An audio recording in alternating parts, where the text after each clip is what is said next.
सिंचन घोटाळ्याचे आरोप आणि अजित पवार. 2000 ते 2009 अजित पवार जलसंपदा मंत्री आणि नंतर उपमुख्यमंत्री म्हणून कार्यरत होते. या कालावधीत मोठ्या प्रमाणावर सिंचन प्रकल्पांना मंजुरी देण्यात आली. 2012 सिंचन प्रकल्पातील प्रचंड खर्चवाढ, अनियमितता असल्याचे आरोप झाले. म्हणजे सुप्रमा देत प्रचंड कॉस्ट एस्केलेशन झाले असे ते आरोप होते. मीडिया आणि भाजपसह विरोधकांकडून 70,000 कोटींच्या सिंचन घोटाळ्याचा दावा करण्यात आला. राजकीय दबावामुळे अजित पवार यांनी उपमुख्यमंत्री पदाचा तात्पुरता राजीनामा दिला. नंतर 2013 मध्ये महाराष्ट्र सरकारने सिंचन प्रकल्पांच्या चौकशीसाठी माधवराव चितळे समितीची नियुक्ती केली. चितळे समितीने अजित पवार यांच्या कार्यकाळातील निर्णयांची तपासणी केली. 2014 मध्ये निवडणुकांच्या पूर्वी तत्कालीन पृथ्वीराज चव्हाण सरकारनं चितळे समितीचा अहवाल हा सादर करून घेतला. त्यांनी तो केला, पण तो अहवाल जसाच्या तसा स्वीकारला गेला नाही. चितळे समितीच्या अहवालावर तत्कालीन पृथ्वीराज चव्हाण सरकारनं जून 2014 मध्ये राज्य विधिमंडळात action to be taken report म्हणजेच ATR कृती अहवाल ठेवला. जेवढं पाहिजे सोयीनुसार तेवढं स्वीकारलं, बाकीचं फेटाळलं. जे सरकारला हवं आहे ते ATR मध्ये ठेवलं आणि तो टेबल केला लेजिस्लेचरमध्ये. त्यात प्रक्रियात्मक त्रुटी आणि गैरव्यवस्थापनाचा उल्लेख होता. मात्र अजित पवार यांच्यावर थेट भ्रष्टाचाराचा ठपका ठेवलेला नव्हता. थेट बोट ठेवलं नव्हतं की तुम्ही भ्रष्टाचार केला. त्याचा फायदा हा अजित पवारांना मिळाला. राजीनाम्यानंतर अजित पवार पुन्हा सत्तेत परतले. मला क्लीन चिट मिळाली म्हणाले. नंतर 2015 मध्ये लाचलुचपत प्रतिबंधक विभागाकडून म्हणजेच अँटी करप्शन ब्युरो ACB कडनं प्राथमिक चौकशी झाली.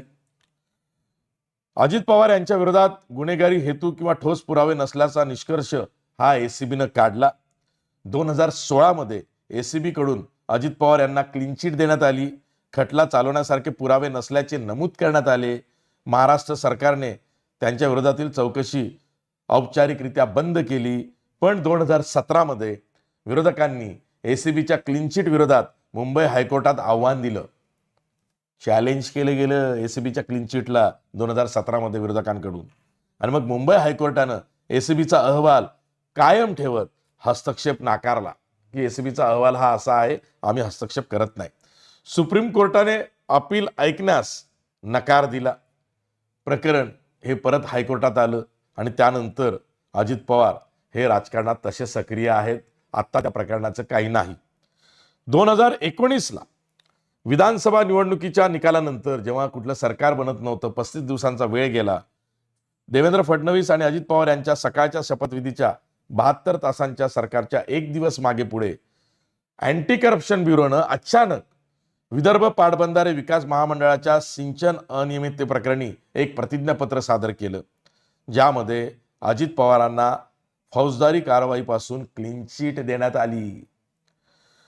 आता सद्यस्थिती काय आहे 2019 नंतर आजतागायत ती वाचूया, ती बघूया. निवडणुकांच्या काळात हा मुद्दा राजकीय चर्चेत येतो. यावेळेस तो खुद्द अजित पवारांनीच आणला, कारण त्यांनाच हे सिंचन घोटाळ्याचं भूत भाजप नेत्यांच्या आणि भाजपच्या मानगुटीवर बसवायचं आहे असं दिसतंय. मात्र अजित पवार यांच्या विरोधात सिंचन घोटाळ्यात कोणतेही कायदेशीर प्रकरण आता प्रलंबित नाही.